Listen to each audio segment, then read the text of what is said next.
Fallout television series is a show based off a video game by the same name produced by Bethesda Studios. It aired after April 10th, 2024 and has been filmed in different parts of New York and New Jersey.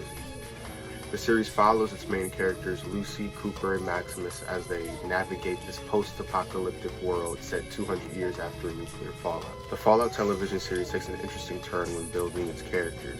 Most adapted media tends to not be as good as the source material, or just kind of end up lackluster when talking about the complex themes that the source material may indulge in, whereas I feel that the characters in the Fallout television series actually somewhat do a better job of talking about some of these themes.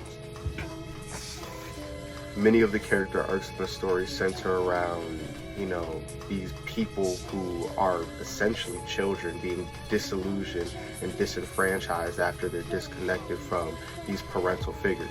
For Cooper, his sort of father figure is this American capitalist industrial complex that in turn sacrifices him when he's no longer profitable for them.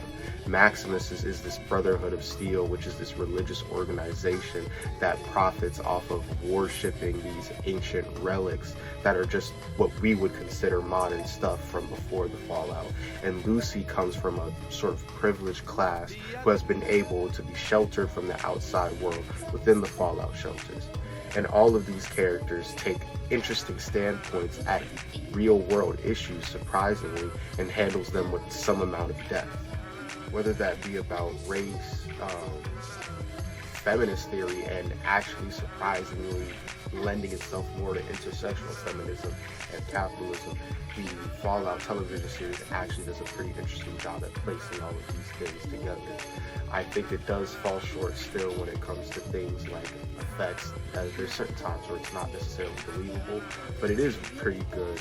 And I thought the soundtrack was great. It really lends itself to the environment, and it has some pretty deep cuts that I think I recognized.